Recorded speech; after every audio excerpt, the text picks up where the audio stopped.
talk and learn.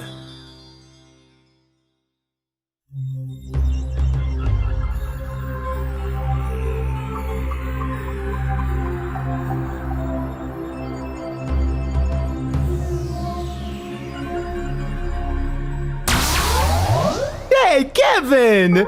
What are you doing? I'm studying for a test over the body. I don't see a body. It looks like an ordinary book to me. No, Marco, I'm learning about the human body. Ooh, that can be a lot of material. It is, but it's really interesting. I'm even considering becoming a doctor, or maybe doing medical research. Wonderful! There are so many fascinating jobs in the medical field. Yeah, and learning about the human body is fun. I have an idea. Why don't we join Bailey, our life science expert, on my super science station to learn more about the human body? All right!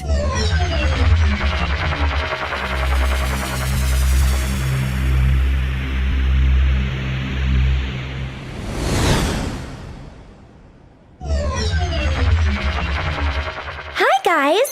Welcome to the Body Systems Learning Center! Thanks, Bailey. Your body is made up of many different systems.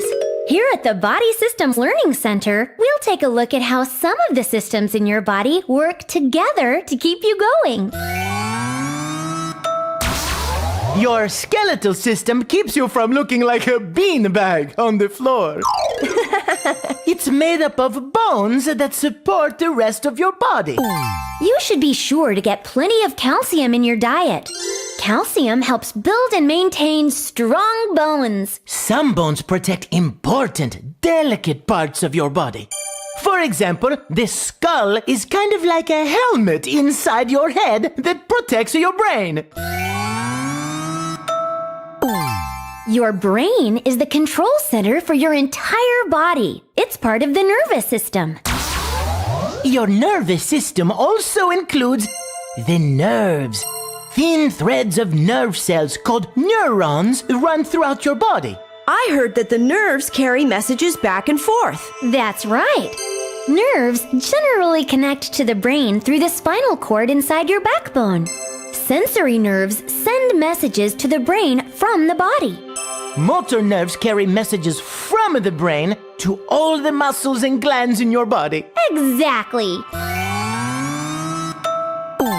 And it's your muscular system that allows you to move. Many of your muscles are attached to your bones with tendons. These are called skeletal muscles.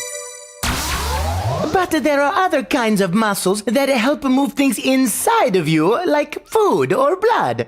Isn't blood part of the Circulatory system? Yeah, that one.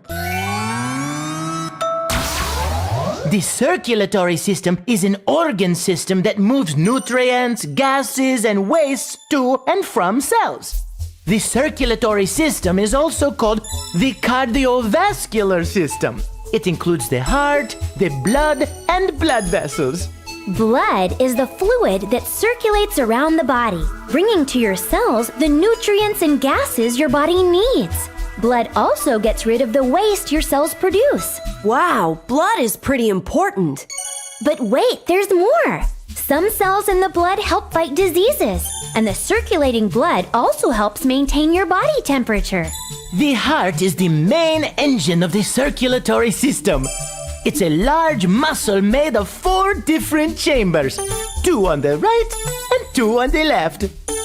The right side of the heart pumps deoxygenated blood into the lungs so that carbon dioxide can be dropped off and oxygen can be picked up. The left side of the heart pumps the oxygenated blood all the way to the rest of the body. That's why the left side of the heart is bigger than the right. It has to work harder. Are there any other parts of the circulatory system? I'm glad you asked. The arteries and veins are tube-like vessels. Arteries take blood from the heart, and veins bring blood back to the heart. And each time the blood circulates from the heart out to the body, about 20% of it goes through the kidneys. The kidneys filter out some of the waste before the blood heads back to the heart. The kidneys are actually part of the urinary system. The urinary system removes waste from the blood, converts it to urine, and stores it until it's tinkle time. Marco! The kidneys are two bean-shaped organs. They filter waste, called urea, from the blood. They combine the urea with extra water from the body to produce urine. Then the urine passes down two thin tubes called ureters to the bladder. The bladder is a hollow balloon-shaped organ that holds the urine until it's time to go to the bathroom. Then the urine passes out a small tube called the urethra and out of your body. And then you can breathe easy. You sure can, with your lungs. Which are part of the respiratory system. The respiratory system allows oxygen into the blood and lets carbon dioxide leave the blood. That sounds simple enough. But let's go through all the parts of the respiratory system so we can understand how it works. This large muscle attached to the lungs is called the diaphragm. When it contracts, the lungs pull in air and you take a breath. Air enters through the nose into the nasal cavity. As it flows through the nasal passages, the air gets filtered, warmed, and moistened. Mucus along these passages traps dust and particles in the air to clean it before it gets to the lungs. After the nasal passages, the air travels past the larynx, or voice box. Then the air moves down the trachea, or windpipe. The trachea joins the upper respiratory tract to the lungs. If you gently touch the front of your throat, you can feel the trachea. Nice, Marco! Your description of the upper respiratory system is like a breath of fresh air. But let me tell you what happens once the air gets into the lungs. At the bottom of the trachea are two large tubes. These tubes are called the main stem bronchi. One goes into the left lung, and the other goes into the right lung. Each main stem bronchus then branches off into tubes, or bronchi. They get smaller and smaller, like branches on a tree. The tiniest tubes are called bronchioles, and there are about 30,000 of them in each lung. Each bronchiole is about the same thickness as a hair. At the end of each bronchiole is a special area that leads into clumps of tiny air sacs called alveoli. There are about 500 million alveoli in your lungs. Each alveolus has a net-like covering of small blood vessels called capillaries. These capillaries are so tiny that the cells in your blood need to line up single file just to get through them. Whoa, capillaries are really tiny. Yes, they are. The alveolus is the pickup place for oxygen, which the cells in your body need to work. And they're also the drop-off place for carbon dioxide, which is a waste product from your cells. Hey, that's the exact opposite of what plants do. Smart boy! I like the way you think. Your lungs are important for breathing, but they are also important for talking, which I just love to do. We know, Marco. Above the trachea is the larynx, or voice box. Across the voice box are two pieces of tissue called vocal cords. When the vocal cords are open, air flows through freely. When they partially close, as you exhale, they vibrate to make sounds. Hey, that's pretty cool. Sounds like your tummy wants to talk.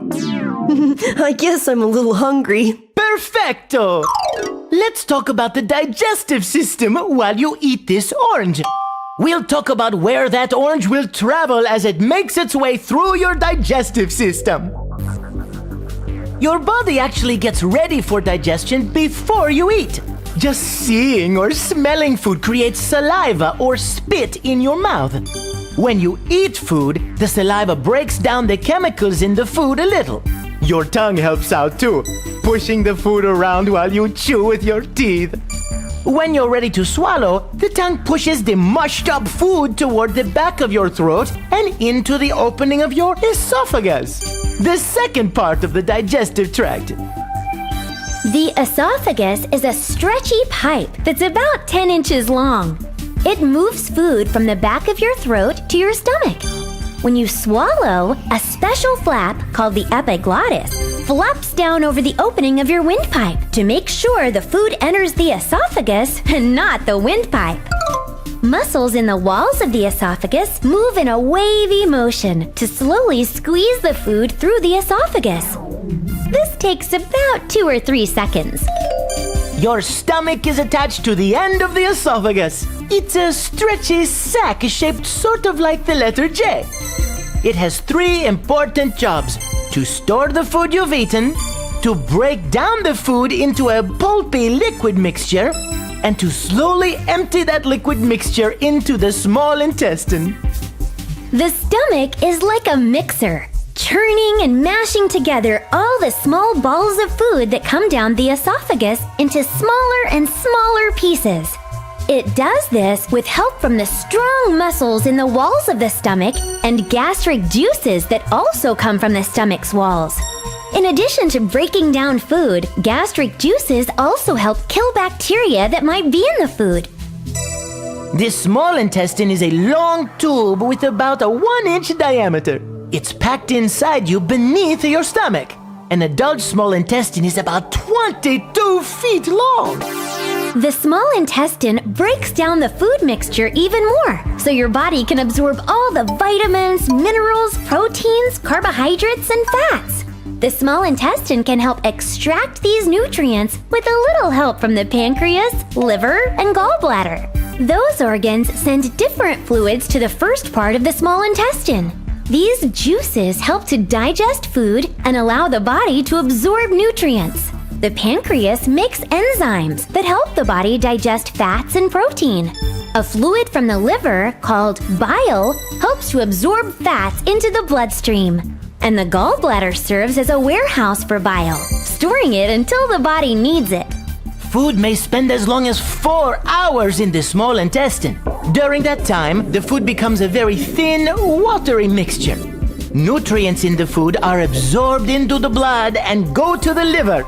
The leftover waste, or the part of the food your body can't use, goes on to the large intestine. The nutrient-rich blood comes directly to the liver for processing. The liver filters out harmful substances or wastes and turns some of the waste into more bile. The liver even helps figure out how many nutrients will go to the rest of the body and how many will stay behind in storage. For example, the liver can store certain vitamins and a type of sugar your body uses for energy. At about 2.5 inches across, the large intestine is thicker than the small intestine, and it's almost the last stop on the digestive tract. Like the small intestine, it is packed into the body and would measure 5 feet long if you spread it out. Let's not try that. The waste passes through the part of the large intestine called the colon, which is where the body gets its last chance to absorb the water and some minerals into the blood. As the water leaves the waste product, what's left gets smaller and harder as it keeps moving along until it becomes a solid. The large intestine pushes the waste into the rectum, the very last stop on the digestive tract. The solid waste stays here until you are ready to push it out. Wow, that's a lot of information to learn. I think I can make it a little easier to digest. Let's go. The alimentary canal? That's another name for the digestive system. I'm not so sure about this. Don't worry, it'll be fun. And here's some music you can really sink your teeth into. Ladies and gentlemen, the Rockin' Molars. Yeah, let's travel through the alimentary canal and learn about digestion now. Into your mouth you put your food. Your tongue pushes it back after it is chewed. Whoa! The epiglottis comes next for us. It helps food go down the esophagus. and not down the windpipe. Next comes the stomach. The food goes in and is broken down before the small intestine. The blood picks up some nutrients there and takes them to the liver to store and share. Awesome! Then comes the large intestine for waste accumulation. It takes out more water and gets things ready for defecation. Waste moves through the colon, getting hotter as it flows, Till finally out of the rectum it goes.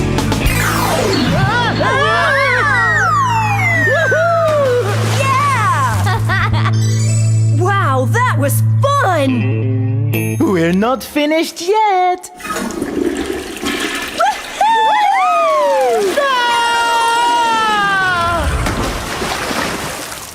That's all of the body systems we have time for now. Step right this way.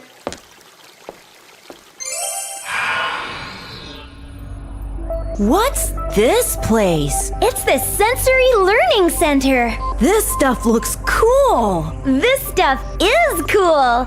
It will help us learn about your 5 senses: sight, taste, smell, hearing, and touch. From the moment you wake up in the morning until you go to bed at night, your eyes take in information and relay it to your brain for interpretation.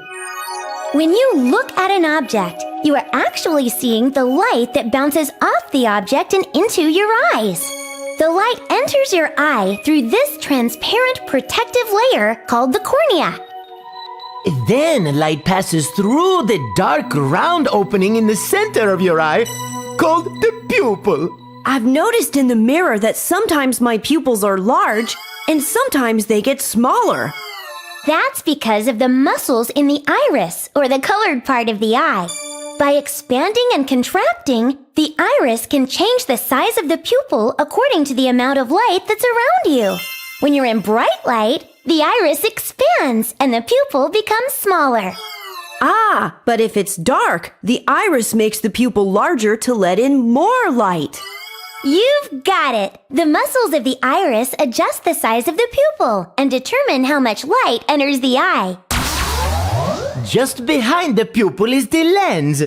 With the help of muscles, the lens actually changes shape to bring things into focus. If you're looking at something up close, the lens will become thicker. But if you are admiring something far away, the muscles will squeeze the lens to make it thinner, so that you can see the image clearly. I get it. The muscles around the lens of my eye kind of act like the automatic focus of a camera. Exactly! After the lens, the image travels through the vitreous humor. Not that kind of humor. The vitreous humor, or just vitreous, is a jelly-like substance that fills your eye. The light travels through it onto the back surface of the eyeball called the retina. The retina has over 100 million light-sensitive cells called rods and cones. Rods identify shapes and work best in dim light. They aren't very good at detecting color. Cones, on the other hand, identify color and fine details. They work best in bright light. Both of these types of cells send information to the brain through the optic nerve. The amazing thing is that when images go through the lens, they are turned upside down. It's the brain's job to turn the image right side up and then tell you what you are seeing. The brain does this in a special place called the visual cortex. Because your eyes are so important, they have many features to protect them. The eyebrows help block sweat from running into your eyes. Eyelashes help keep out small dirt and dust particles. And eyelashes also protect your eyes from sunlight or bright lights. Your eyelids sweep dirt from the surface of the eye when you blink, and they help protect your eyes from injury. Tears constantly bathe the front of your eye to keep it clean and moist. I think I see how important the eyes are. Let's move on to the sense of taste. There are 4 main taste sensations: sweet, salty, sour, and bitter. But some experts add a 5th, called umami, or savory. Most of the receptor cells for taste in humans are found on the surface of the tongue and along the soft palate. Some people used to think that different parts of the tongue could only detect certain tastes. But scientists now know that any taste sensation can come from any area of the tongue. Most of your sense of taste is really about your sense of smell. Huh? What Marco is trying to say is that most of the time when you think something is delicious, it is because you like its smell. You're smelling food not only before you take a bite, but also while you are chewing. Odor molecules from the food inside your mouth float upwards on a remarkable smell journey. Special cells in your nose recognize tiny odor particles floating in the air. These molecules can come from things like food or flowers. Or even stinky things. Ew! Many odors aren't single scents or single kinds of molecules, but a mixture of different things. As you breathe in, air passes through the nasal cavity. I remember. That's where the air gets filtered, warmed, and moistened. Right! The odor chemicals that you inhale reach an area on the roof of your nasal cavity called the olfactory epithelium. It's covered with millions of microscopic nerve cells that can detect smell. These nerve cells connect into the olfactory nerve, which takes smells to the olfactory cortex in your brain. If your nose is at its best and you don't have a cold, you can tell the difference between as many as 10,000 different smells. That's amazing! It certainly is. Hey, when talking about our sense of smell, I noticed the word olfactory several times. Good observation, Kevin. Olfactory is a useful vocabulary word. Olfactory means related to the sense of smell. Now, let's talk about how your ears work. When an object makes a noise, it sends vibrations speeding through the air. Those vibrations are also known as sound waves. Your outer ear funnels these vibrations into your ear canal. As the vibrations move into your middle ear, they hit your eardrum and cause it to vibrate. The eardrum is also called the tympanum. It is smaller and thinner than the nail on your pinky finger. That is small. When your eardrum vibrates, it passes along the sound vibrations to the 3 smallest bones in your body: the hammer, then the anvil, and finally the stirrup. The stirrup passes the vibrations into a coiled tube in the inner ear called the cochlea. The fluid-filled cochlea contains thousands of hair-like nerve endings called cilia. When the stirrup makes the fluid in the cochlea vibrate, the cilia move. If destroyed by loud sounds, these cilia never grow back. So that's why my mom doesn't want me listening to loud music. Right! Different cilia are specialized to detect sounds at various frequencies. They send this information to the brain through the auditory nerve. Your brain makes sense of the messages and tells you what sounds you are hearing. Your ears also help you keep balance. Near the top of the cochlea are 3 loops called the semicircular canals. These fluid-filled loops are pointed upward, diagonally, and horizontally. When you move your head, the liquid in the semicircular canals moves around. It pushes against hair-like nerve endings, which send messages to your brain. From these messages, your brain can tell how your body is moving. If you have ever felt dizzy after riding a carnival ride that spins, It was probably because the liquid inside these semicircular canals swirled around inside your ears. This made the hairs of the sensory cells bend in all different directions and send confusing signals to your brain. Whoa!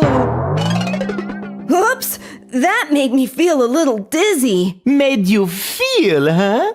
Then why don't we talk about a different kind of feel? Your sense of touch. Your skin is the largest sensory organ of the body. The most common types of receptors found in your skin are heat, cold, pain, pressure, and touch. Many people think of pain as being bad, but pain receptors actually help keep you safe by telling your brain that a part of your body is being harmed.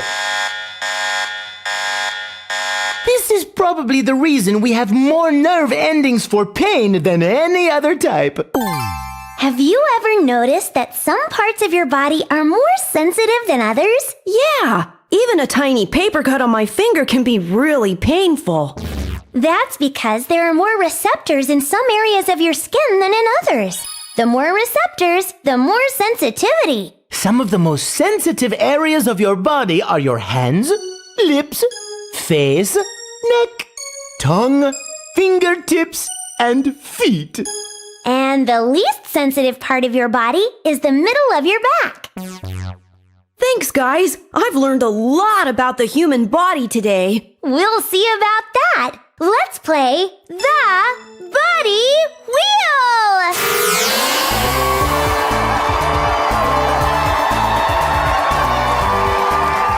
You folks at home can play along to see how much you have learned. Let's get started. Spin that wheel, Kevin! Okay, here goes!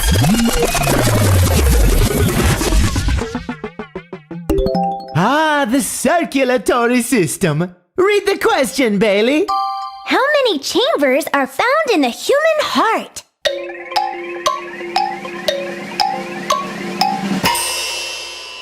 4. You are correct, sir. Blood flows into the right atrium, and then the right ventricle pumps it to the lungs. After picking up oxygen, the blood returns to the left atrium, and the left ventricle pumps the oxygenated blood to the rest of the body. You have 1,000 points, Kevin! Spin again!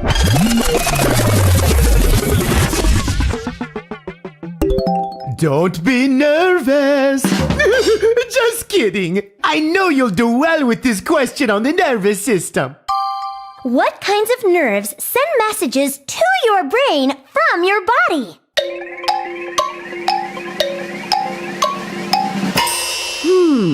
There were the sensory nerves and the motor nerves. Because the body has sensory receptors that send messages to your brain, I'll have to say it's the sensory nerves. Fantastico! You remembered both kinds of nerves. And the sensory nerves really are the ones that send messages to your brain. That's another 1,000 points for you. Do I get to spin again? You certainly do!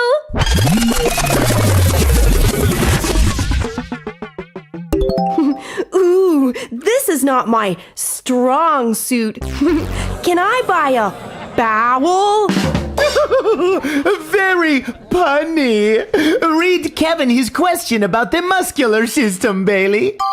What kinds of muscles help you move? I know this one. The skeletal muscles. Perfecto! The skeletal muscles can move from involuntary reflexes, but they usually act as voluntary muscles. That means you move them by thinking about them. But smooth muscles are involuntary. Examples of smooth muscles are the muscles that move food in your stomach and intestines, muscles that make your blood vessels larger or smaller, and do you remember those small circular muscles in your eye? The iris? Yes, that's it! Another kind of involuntary muscle is the cardiac muscle, which is only found in the walls of the heart. You have 3,000 points, Kevin! This is your last spin. I hope it's a good one.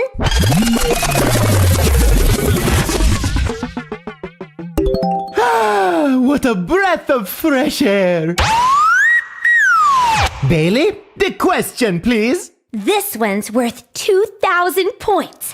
What structures in the lungs take oxygen into the capillaries?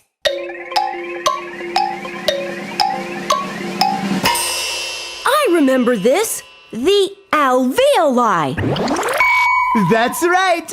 The alveoli are the tiny air pockets where oxygen is exchanged for carbon dioxide.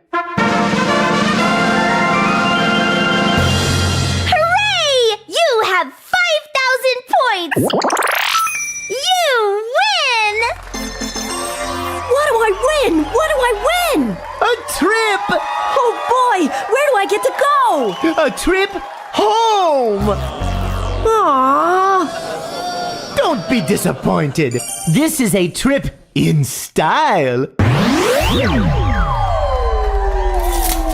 This is awesome! Where do I get on the spaceship? Spaceship? There's no spaceship.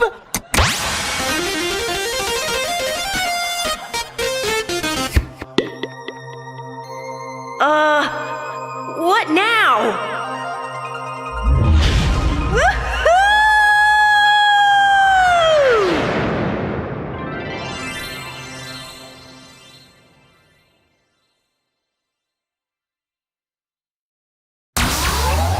Hello everyone, Mike Mechanical, your friendly mechanical pencil here. Let's look at some questions about the human body with Marco, Kevin, and Bailey. You might see some questions like these on a life science test. If you like, you can download a copy of the test at Marco's website, marcothepencil.com. Let's get started! 1. In which order does food travel through the digestive system after it is swallowed? B looks correct, but I'd better read the other answers just to make sure. A is not correct. The trachea is part of the respiratory system. You don't breathe your food. Not unless you want to get choked. C is wrong too. No way does the stomach come before the esophagus. And D has trachea in the list again. So our answer is B. Esophagus, stomach, small intestine, large intestine.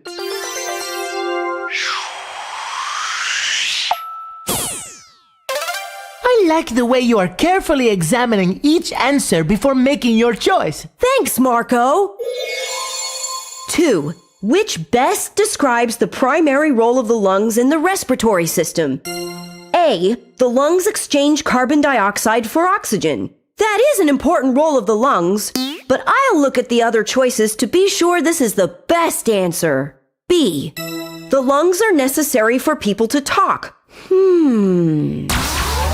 That's true, but it doesn't seem like the primary or most important role of the lungs. Nope. How about C? The lungs house the bronchioles and the diaphragm. Hold on. The diaphragm isn't inside the lungs. This one is wrong. That means D, all of the above, can't be right. Our best answer is A.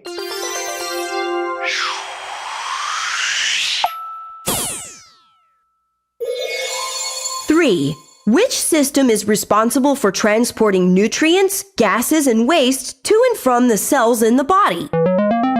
Let's see. All of these systems move things around in the body, but the only one that actually transports nutrients to the cells and takes gases and wastes away from the cells would have to be the circulatory system. It includes the heart, the blood, and the blood vessels. Sounds like A is our answer.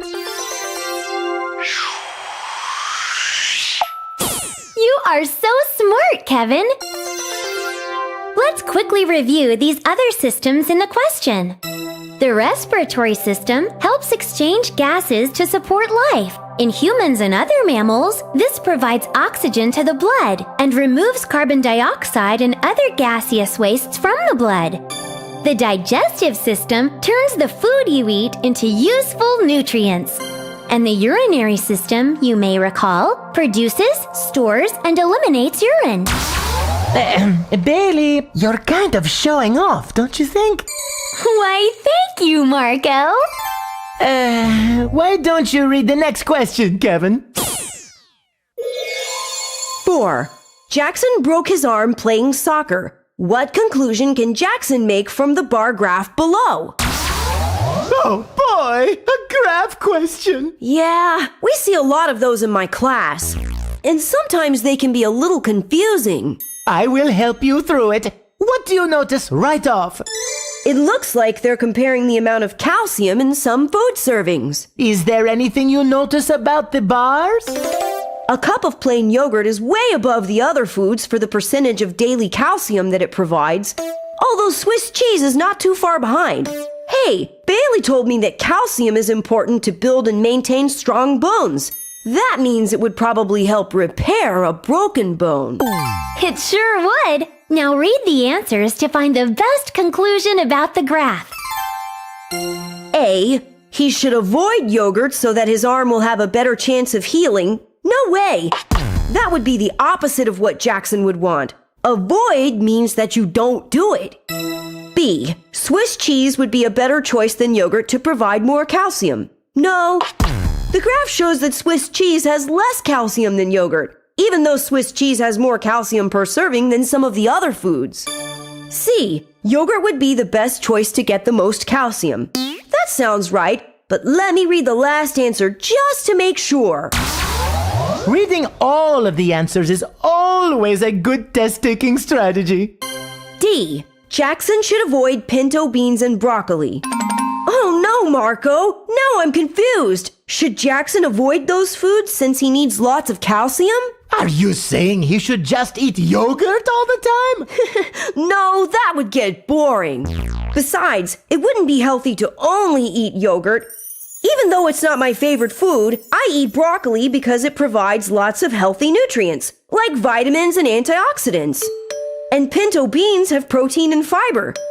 Jackson wouldn't want to avoid broccoli or pinto beans necessarily. I'll stick with answer choice C. Magnifico! I like the way you use good reasoning to arrive at your answer, and you considered all of the choices. All right, that was fun. For more great learning adventures, you can visit my buddy Marco's website, www.marcothepencil.com. See you later!